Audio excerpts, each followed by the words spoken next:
Right. Welcome to a little mortgage update today. We got Eric Hopkins with Vellum Mortgage here.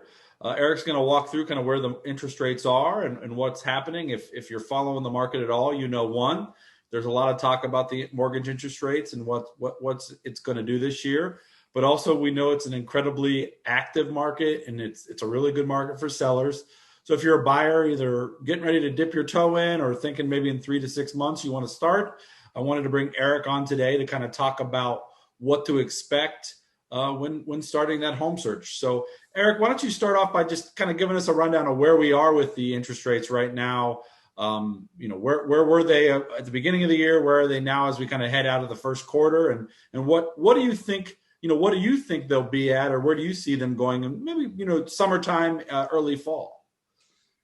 Hey, thanks, Zach, for inviting me, and I'd be happy to share some information about and some tools that I use to predict where interest rates are going. There is a lot in the news, and the economy seems to be getting stronger and stronger, and that will equate to higher interest rates.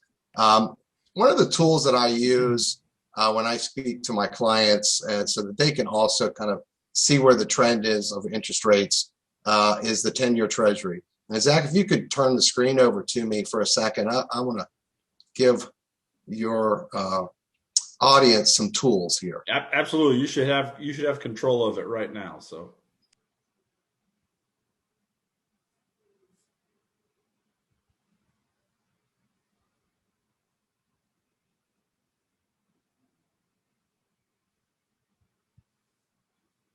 There you go, and you may have muted yourself there, Eric. So, Zach, are you seeing the Yahoo Finance? I am. Yep. All right. I see the 10-year Treasury. 10-year Treasury is a great place for everyone to take a look. And right now, today, this second, the 10-year Treasury is sitting at 1.73. Well, what does that mean? If you go back 6 months over here in this green chart, back to October, September, you'll see where the 10-year Treasury is 0.67. Right. So we had some pretty low interest rates across the board, including mortgage rates. And nothing what's happened in the last 6 months is that they've been gradually creeping up to that 1% mark. Right. And then since January, we've had a very big incline in the 10-year Treasury. It is one of the ways of which you can track or get a sense of the trend of interest rates. The talking heads, meaning the financial gurus, are predicting the 10-year Treasury to be around 2%. If that's going to be the case, the rates are probably going to be a 0.5% higher on mortgage rates for 30-year fixed in the near future if we keep getting this climb. I know the Fed is watching inflation very carefully, and they, as of yesterday, felt that the 10-year Treasury being in this range was okay for the economy. Okay. As the economy gets better, you will see these treasuries moving. It's just a sign of a strong economy. It means people are selling their treasuries and buying other investments like real estate, stocks, and bonds. Okay. If you want to see a year-to-date, or actually this 5-year chart, you can see in October of 2018, we've had the big decline, and this is all the COVID time frame right through here.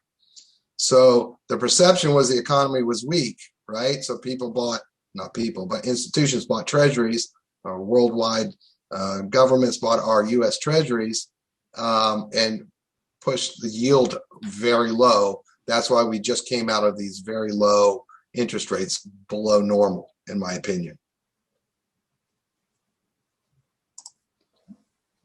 Let me show you what interest rates will make an effect on a mortgage.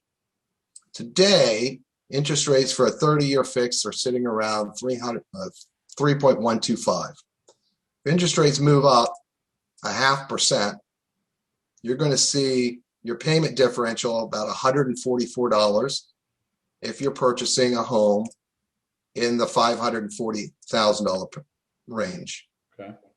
So from $3,031 to $3,176.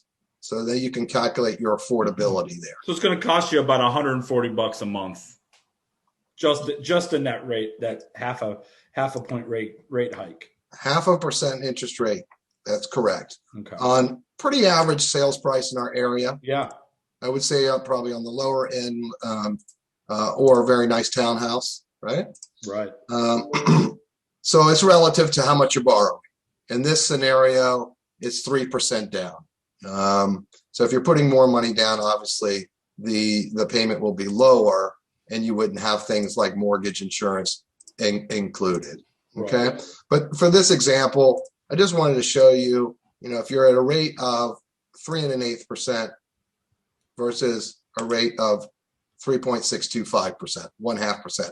We are not there yet, but if I had to predict worst case over the summer, if the 10-year treasury continues to rise, interest rates rise, this is what you would be looking at as far as affordability.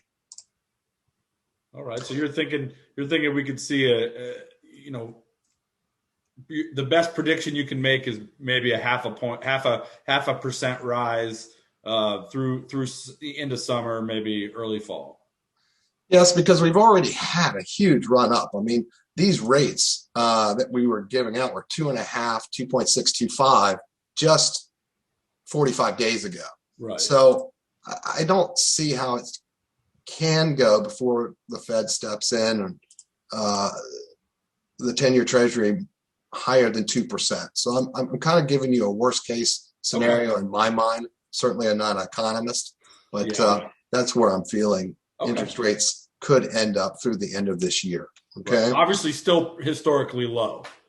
Still very, we're kind of back to where we were a year ago before, pre-pandemic, right?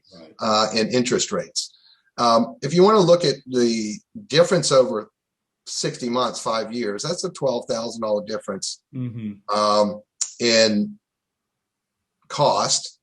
And the interest is down here over the 15 years difference. So we've got what, $35,000 in difference in interest, right?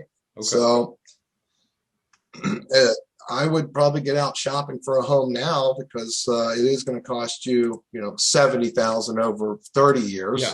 You are saving money if you're buying in these rates versus 3.65.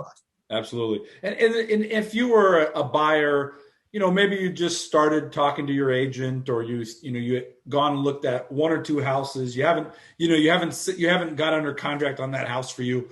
Is there anything you can do to kind of preserve those rates or preserve the current rate we're at? So you can do a TBD lock in advance, right? Okay. So you haven't selected the property, and you have a certain time frame to allocate a property to that. Okay, and that's within 60 days. So you've got to use that rate lock within 60 days, and for the specific property that you ratify the contract. Lenders are going to charge you an upfront fee for that, so you'll have to evaluate the cost. Of locking up front and protecting 3.125 or 3% or 3 1/4, wherever it's at under your situation, meaning your credit score and your down payment, all the elements, and preserve that for 60 days. Okay. All right. And so if you were, in this market, are you seeing folks do that, or are folks kind of rolling the dice and taking their chances? I see folks not taking that because the cost is significant to lock in and preserve that rate, right? When you do the math, 1/8%. It's not $70,000, obviously, but people have a hard time fronting several $1,000s to preserve that rate. Sure. Yeah. Okay. All right. Awesome. What are you seeing? Not interest rate directly related, but still kind of purchase related. What are you seeing with down payments? Are folks kind of sticking to the 5-10% down conventional? Are you seeing any kind of new trend out there? So most folks, I think, to be competitive in this market, need to have about 10% down. And that gives your lender some flexibility in case an appraisal issue comes up, and I foresee appraisal issues starting to happen because of the escalation in prices.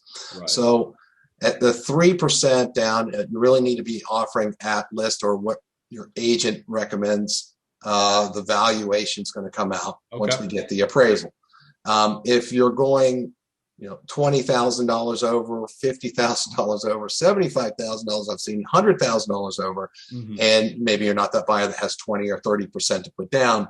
The 10% will give your lender some flexibility to still be able to give you the loan, not at 100%, but at 97% loan to the value versus or 95% loan to the value. So having that cash on hand is really important right now to be able to be competitive, right? Okay, awesome. Good to know. I mean, that's the biggest question I get right now is from buyers is what's the interest rate and what are the what down payment do I have to come to the table with? And it's a tough question to answer, and obviously I always direct them to you, to a lender, especially to Eric at Vellum Mortgage, but it's just an important question for us to have answered today. So I appreciate that.